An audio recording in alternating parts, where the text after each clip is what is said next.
तो यार आज स्टाफिंग का दूसरा अध्याय हम खत्म करने वाले हैं और ये आखिरी अध्याय है अगेन, क्योंकि ये टाइम मांगता था।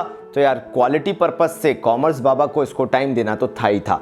तो चलो शुरू करते हैं बिना किसी देरी के और स्टाफिंग को खत्म करते हैं। भाई बजाइए डंका।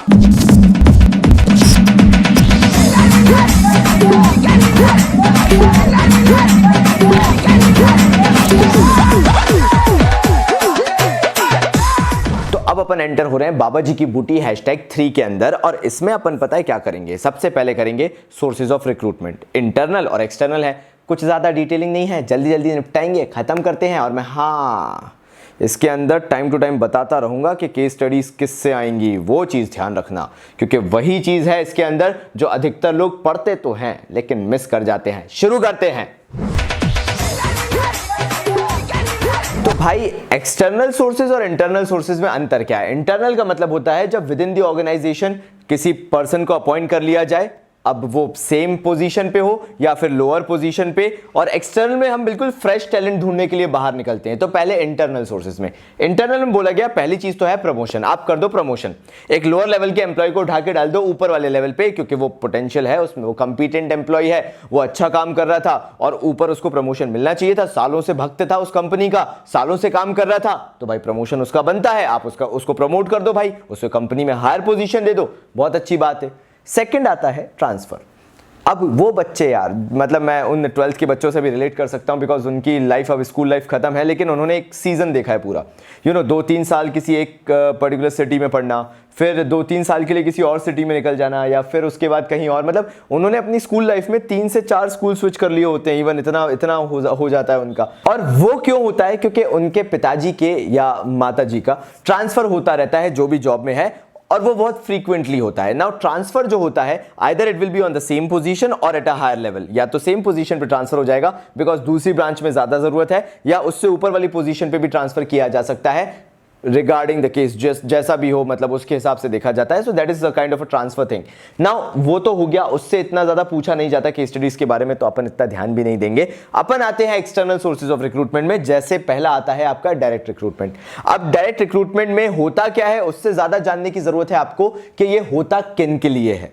तो अगर आपको क्वेश्चन केस स्टडी का आता है और उसमें बोल दिया जाता है स्किल्ड और अनस्किल्ड, या मतलब स्किल्ड तो नहीं पूछेंगे, सेमी स्किल्ड या फिर अनस्किल्ड लेबर के बारे में अगर क्वेश्चन पूछ लिया जाए, तो पहली नजर घूमनी चाहिए अपनी डायरेक्ट रिक्रूटमेंट पे। यानी ये फैक्ट्री गेट रिक्रूटमेंट भी कहलाता है। फैक्ट्री के गेट पे एक बोर्ड टांग दिया जाता है, एक साइन टांग दिया जाता है कि भैया लेबर की जरूरत है, इसमें अनस्किल्ड होंगे, यानी बिल्कुल ही स्किल्स नहीं होंगे, वो तो बस थोड़ा सा मैनुअल और लेबर वर्क करेंगे, या फिर जो स्किल होंगे भी तो वो सेमी स्किल्ड यानी सेमी स्किल्ड कहलाते हैं। तो ये चीज लेबर के लिए है। कैजुअल कॉलर्स में ये होगा कि जो कंपनीज होती हैं, अगर आप उनमें रिज्यूमे डालते हो या सीवी डालते हो, आप सबमिट करते हो उनके टाइम टू टाइम जब भी आपको लगता है, तो वो जो कंपनीज हैं वो डेटाबेस तैयार कर लेती हैं। मतलब उनके पास पूरा डेटाबेस रखा रहता है, वो कलेक्ट कर लेती है, और जब लगता है रिक्वायरमेंट है तो उसके हिसाब से वो कॉल करके आपको बुलाते हैं जॉब इंटरव्यूज के लिए, और फिर आपका सिलेक्शन किया जाता है। फिर आता है एडवर्टीजमेंट। नाउ अगर कैजुअल कॉलर्स को मैं एलैबोरेट करूं तो ये चीज याद रखना कि कैजुअल कॉलर्स जो है ये बेसिकली स्किल्ड लोगों के लिए होता है, स्किल्ड एम्प्लॉयज के लिए होता है, लेबर्स के लिए नहीं होता है। नाउ एडवर्टीजमेंट तो आपने बहुत जगह देखा होगा, जर्नल, न्यूज़पेपर्स में, इवन टेलीविजन में आपने देखा होगा, वेबसाइट्स वगैरह पे naukri.com वगैरह जो है वो वेब पब्लिशिंग का भी पार्ट है, लेकिन हाँ एडवर्टीजमेंट का भी पार्ट है। आपने इन सब चीजों के एडवर्टीजमेंट देखे होंगे। हर जगह दिखाया जाता है कि भाई आपको बुलाया जा रहा है कि आप जॉब के लिए अप्लाई करें, स्टिमुलेटिंग और inducing the people to apply for the job. तो that is advertisement, not a bigger deal. यहां पे समझ में आ जाएगा। वेब पब्लिशिंग का अगर स्पेसिफिक केस स्टडी देखूं तो उसमें सिर्फ naukri.com या मॉन्स्टर जॉब वगैरह वगैरह आएगा। एडवर्टीजमेंट में दिखाएंगे कि जर्नल में यहां वहां पब्लिश होता है, ये डिफरेंस है। फिर आ जाते हैं employment exchanges. Now employment exchanges का एक कॉमन फैक्टर है और वो है लेबर, जो कि डायरेक्ट रिक्रूटमेंट के अंदर भी होता है। मतलब एम्प्लॉयमेंट एक्सचेंजेस में भी या तो अनस्किल्ड होते हैं या सेमी स्किल्ड होते हैं, लेबर ही होता है, और ये भारत सरकार चलाती है। मतलब अगर अनस्किल्ड और सेमी स्किल्ड लेबर से रिलेटेड आता है, तो अगर भारत सरकार का जिक्र है तो एम्प्लॉयमेंट एक्सचेंजेस। यहां पे सब पढ़ते तो है, बस यही नहीं पढ़ते जो मैं बता रहा हूं कि एम्प्लॉयमेंट एक्सचेंजेस भारत सरकार गवर्न करेगी, और यहाँ पे एम्प्लॉयर्स पहुंचते हैं अपनी रिक्वायरमेंट लेके, जो भी रिक्वायरमेंट होती है उसके हिसाब से जो ये एम्प्लॉयमेंट एक्सचेंजेस होते हैं वो लेबर जो है वो प्रोवाइड करवा देते हैं। फिर आते हैं प्लेसमेंट एजेंसीज। ये आज के टाइम में मीडिएटर्स बन गए हैं। जो कंपनीज होती हैं वो इतनी एक्सपर्ट नहीं होती हैं, तो वो क्या करती हैं, अपना ये जो सोर्स ऑफ रिक्रूटमेंट जैसे वाली सारी चीजें हैं ये आउटसोर्स करना चालू कर देती है।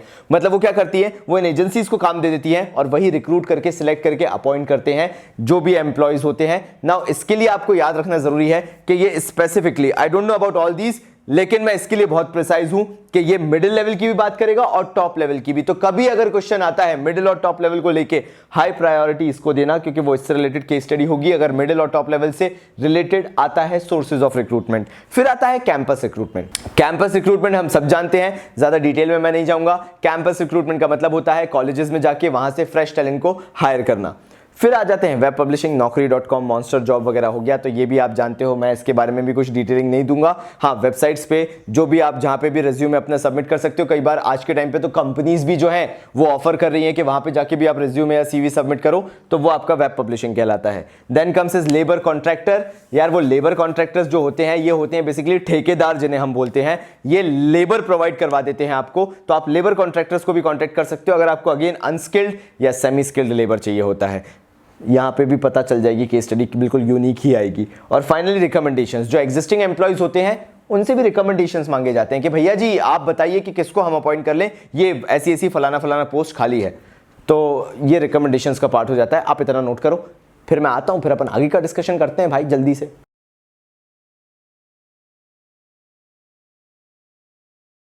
अब आ जाते हैं हमारी बूटी #4 में, जिसमें हम डिस्कस करेंगे कि भाई सिलेक्शन प्रोसेस आखिर कैसे काम करता है, सिलेक्शन प्रोसेस में क्या इंपॉर्टेंट याद रखना है। चलिए शुरू करते हैं भाई।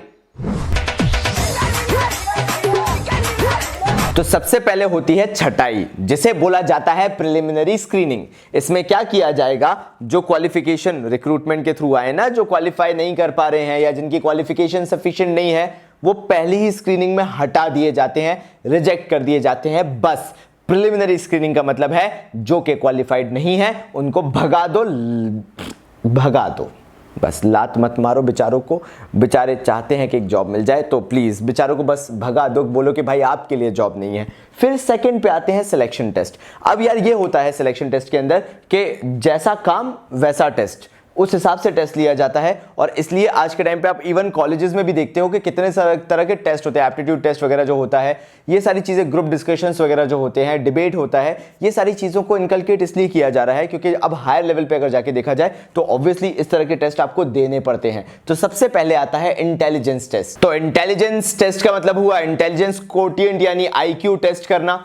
इससे ये पता चलता है कि वो बंदा क्या एबिलिटी रखता है, कितनी जल्दी डिसीजंस ले सकता है, कितनी जल्दी अपने आप को चेंज कर सकता है, क्या लेवल ऑफ IQ है, ये चेक किया जाता है इंटेलिजेंस टेस्ट के अंदर। मतलब बेसिक एक जनरल नॉलेज देखी जाती है कि वो बंदा अपनी एबिलिटी किस लेवल पे रखता है, कहां पे वो है, वहां वो स्टैंड एक्चुअल में किस लेवल पे कर रहा है, क्या उसके पास वो एबिलिटी है कि वो डिसीजंस और जजमेंट ले पाएगा अपने इंटेलिजेंस के बलबूते पे, क्योंकि हर सिचुएशन में चीजें संभालना हर एक के लिए पॉसिबल नहीं होता। तो क्या इन भाई साहब में वो बात है जो बाकी किसी में नहीं है। फिर आता है एप्टीट्यूड टेस्ट। इसमें यह देखा जाता है कि क्या बंदा नई स्किल्स सीख भी पाएगा, क्या उसके अंदर वो पोटेंशियल है कि वो रेगुलर बेसिस पे अगर उसको न्यू स्किल्स सिखाई जाए, माहौल के हिसाब से चेंज किया जाए, तो उसके अंदर वो पोटेंशियल है कि वो चीजें वो सीख सकता है। ये एप्टीट्यूड टेस्ट के अंदर देखा जाता है। फिर आता है पर्सनालिटी टेस्ट। पर्सनालिटी टेस्ट के अंदर उस बंदे की पर्सनल कैरेक्टरिस्टिक्स देखी जाती हैं, जैसे उसकी वैल्यूज क्या है, उसके बिलीव्स क्या हैं, नॉर्म्स क्या हैं, ट्रेडिशन और कल्चर को लेके उसकी आइडियोलॉजी क्या है,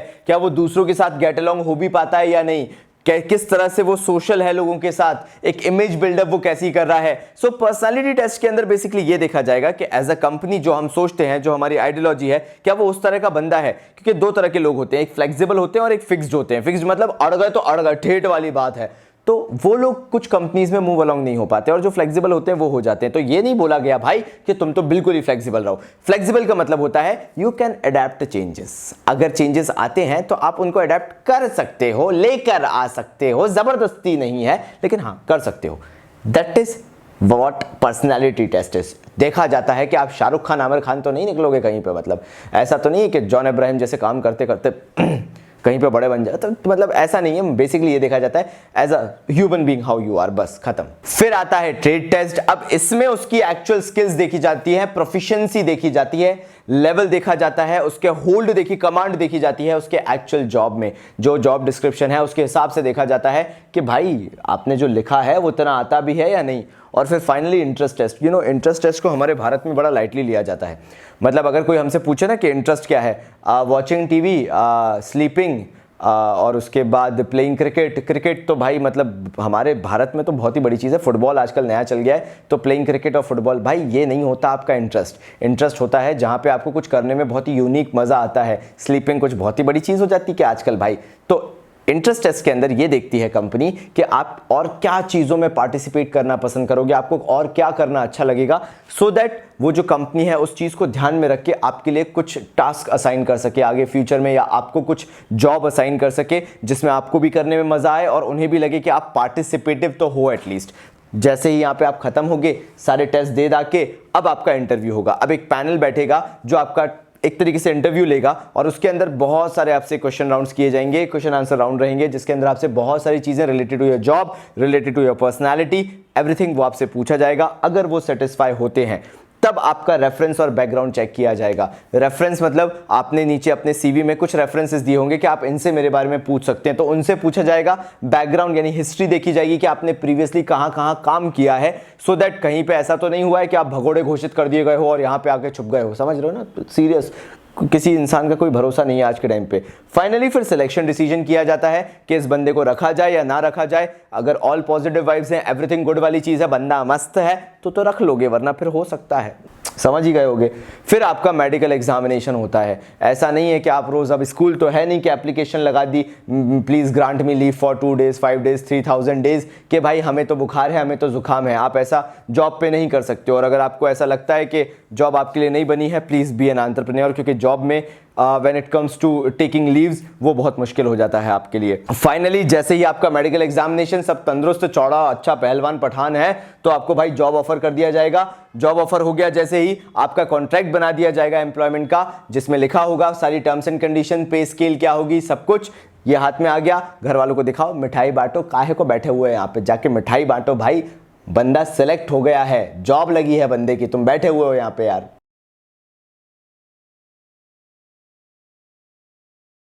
तो आइए, आपका स्वागत है हमारी आखिरी बूटी, मतलब बूटी #5 के अंदर, जिसमें हम डिस्कस करेंगे ट्रेनिंग एंड डेवलपमेंट। इसके अंदर ज्यादा है कुछ नहीं, बहुत छोटा टॉपिक है, जल्दी निपटाते हैं और आपको भाई विदा करते हैं। चलिए शुरू करें।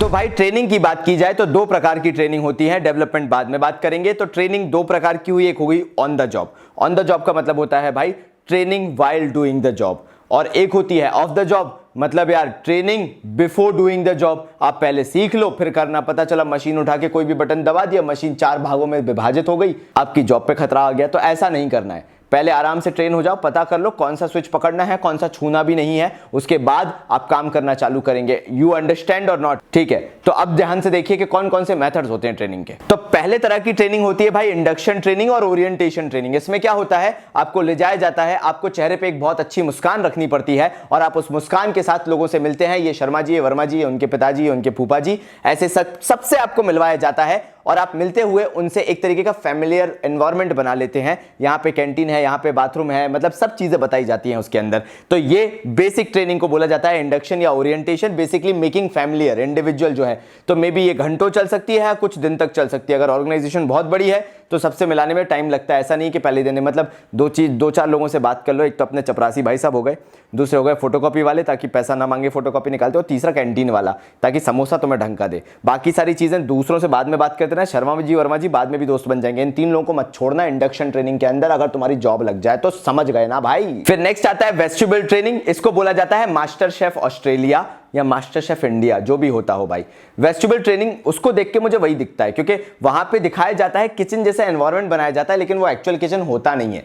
मास्टर शेफ के अगर आपने देखा हो तो वेस्टिब्यूल ट्रेनिंग होता यही है कि एक क्लासरूम जैसा बनाया जाता है और वहां पे कोशिश की जाती है, डेमो टाइप का बनाया जाता है, मतलब वहां पे एनवायरनमेंट बनाने की कोशिश करते हैं जिस तरह से वो ऐसा लग रहा है कि एक्चुअल मशीनरी पे वर्क कर रहे हैं या एक्चुअल जगह पे ही काम कर रहे हैं, लेकिन होता वो उनका ट्रेनिंग ग्राउंड है जहां पे उनको सिखाया जाता है। वो लर्न करते हैं, वो देखते हैं, चीजें एनालाइज करते हैं, और जब वो सीख जाते हैं तब उनको एक्चुअल जॉब दिया जाता है, पहले से नहीं दिया जाता। समझ जाओ, चाकू छुरी उठाने से पहले 10 बार सोचना पड़ता है कि इधर उधर फालतू आप कहीं का कहीं कुछ कर दो, फिर आप बोलो कि हमें तो आता ही नहीं था, तो ऐसा नहीं हो सकता। This is your job, you have to be serious about it. फिर आता है अप्रेंटिसशिप ट्रेनिंग। अब अप्रेंटिसशिप ट्रेनिंग के अंदर क्या होगा भाई, आप अप्रेंटिस हैं, आप ट्रेनी हैं, मतलब आपको ट्रेनिंग लेनी है ट्रेनर से, तो आपको एक सुपरवाइजर सुपीरियर दे दिया जाता है जो हर चीज़ में आपकी गलतियां निकालता है और आपको पकड़ के बोलता है ऐसे नहीं ऐसे होगा।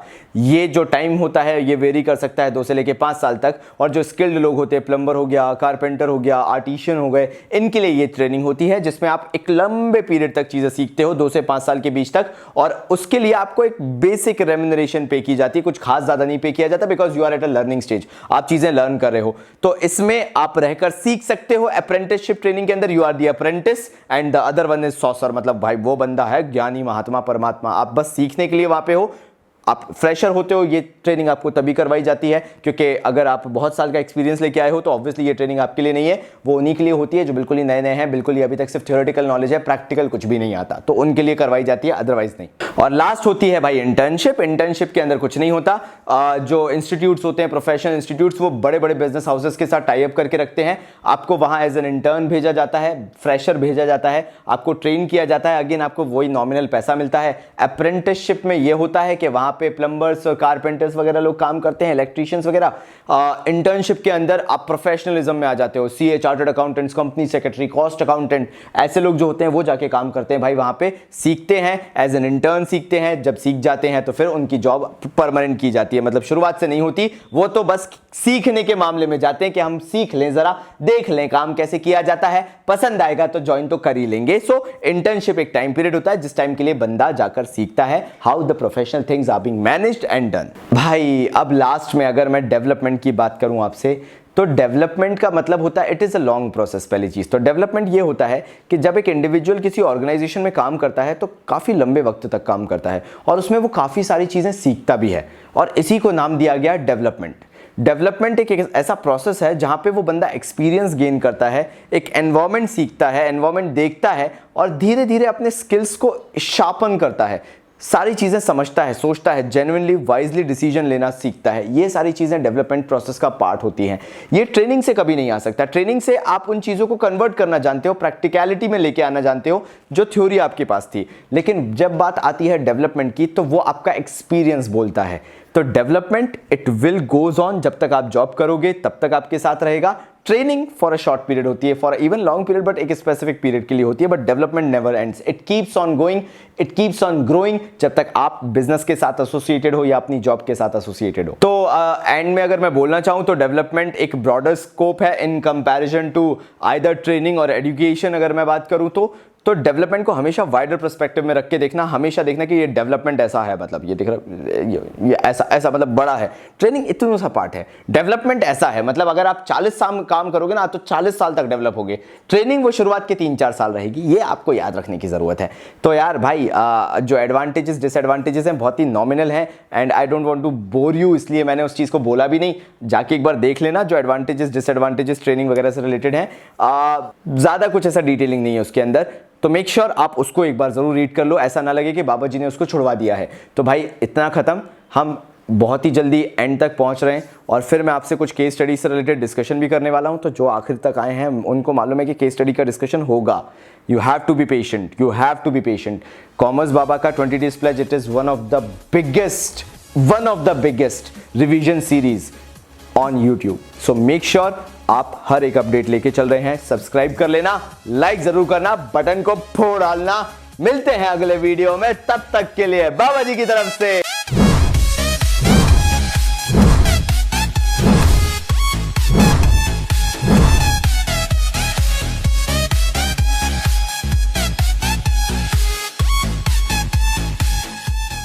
धन